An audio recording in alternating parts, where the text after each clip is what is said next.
Assalamualaikum warahmatullahi wabarakatuh. Perkenalkan, nama saya Anissa Ika Rahmawati, NIM 175010088 dari kelas B. Di sini saya akan melakukan praktikum P5, yaitu mengenai uji ANOVA. Nah, uji ANOVA itu sendiri merupakan uji yang digunakan untuk mengetahui sebuah rancangan eksperimen dengan rancangan lebih dari 3 variabel. Kemudian uji ANOVA itu yaitu mempunyai syarat asumsi parametrik, yaitu harus terdistribusi normal dan homogen. Nah, jika salah satunya tidak terdistribusi normal atau homogen, maka kita melakukan uji Kruskal-Wallis, yaitu sebelumnya di sini ada kasus, yaitu seorang peneliti melakukan sebuah penelitian mengenai aktivitas anti-aging ekstrak etanol dari alfalfa melalui penggabungan enzim hyaluronidase. Berikut data penelitian yang disajikan pada tabel 2 ini. Ini melakukan replikasi sebanyak 10 kali. Pertanyaannya yaitu, berdasarkan hasil penelitian tersebut, apakah ada perbedaan antara konsentrasi EHA terhadap penggabungan enzim hyaluronidase? Nah, selanjutnya saya akan melakukan uji ANOVA. Sebelum melakukan uji ANOVA, kita melakukan uji normalitas.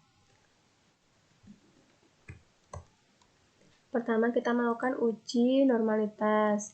Nah, pada variabel view diisi dengan name-nya itu E1, E2, E3, E4, dan E5. Kemudian tipenya numerik, kemudian width-nya 8, desimalnya 2 karena pada kasus di belakang koma ada 2 angka. Kemudian labelnya ditulis dengan EEHA 250, EEHA 500, EEHA 750, EEHA 1000, dan EEHA 1250. Value-nya ditulis non, kemudian missing-nya non, kemudian kolomnya 8, kemudian alertnya right, kemudian measunya dipilih dengan scale. Kemudian saya akan melakukan pengisian data, yaitu klik data view.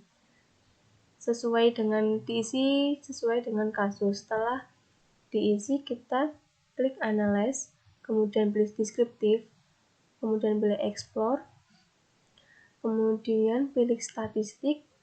Pada pilih statistik, di sini pilih klik deskriptif dan confidence-nya itu 95%. Kemudian pilih continue. Kemudian klik plot, yaitu pada block plot itu pilih faktor level together.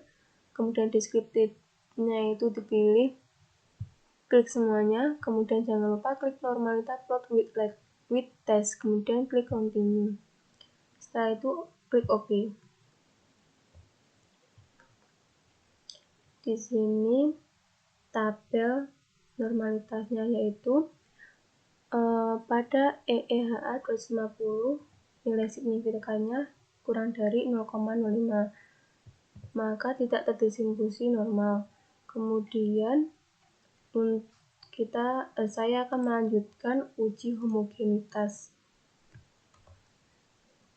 Selanjutnya saya akan melakukan uji homogenitas, yaitu pertama ditulis pada NAM itu kelompok dan inhibisi, kemudian tipenya numerik, kemudian width-nya 8, desimalnya 2, labelnya kelompok dan inhibisi, value-nya yaitu nomor 1 EH250, nomor 2 EEHA 500, nomor 3 EEHA 750, nomor 4 EEHA 1000, nomor 5 EEHA 1250. Kemudian klik OK, missing-nya non, kemudian kolomnya 8, like-nya right, kemudian measure-nya pilih scale. Kemudian kita mengisi data pada data view sesuai dengan kasus. Setelah diisi, klik analyze, kemudian pilih deskriptif, statistik, kemudian pilih explore.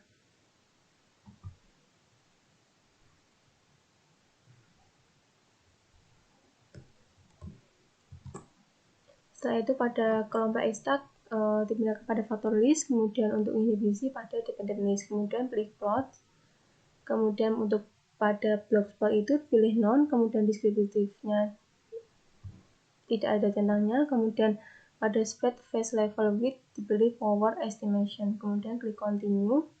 Pada display klik both.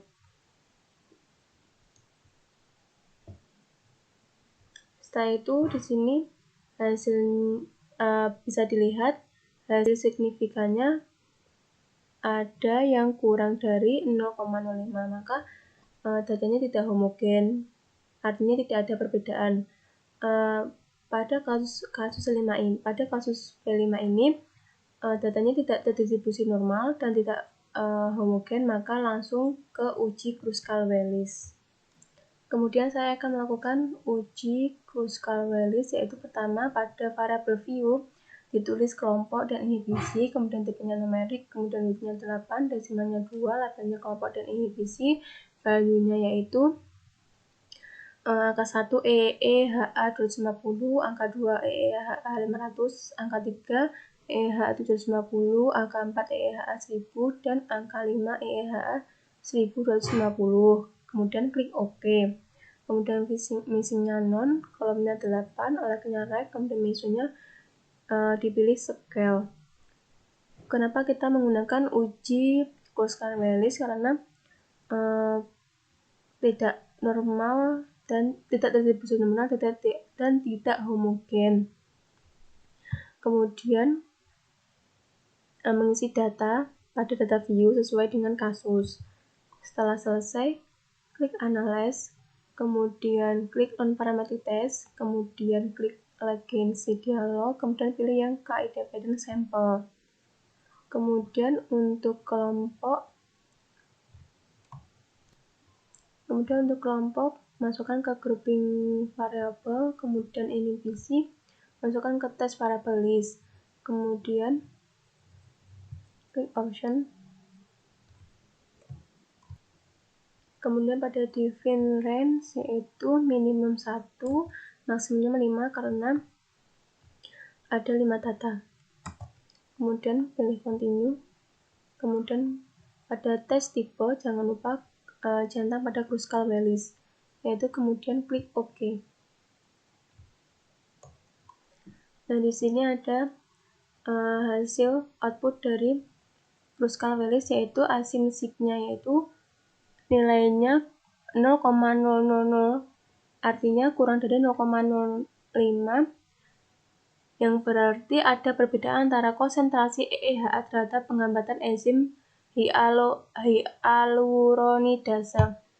Sekian dari saya, kurang lebihnya mohon maaf. Wassalamualaikum warahmatullahi wabarakatuh.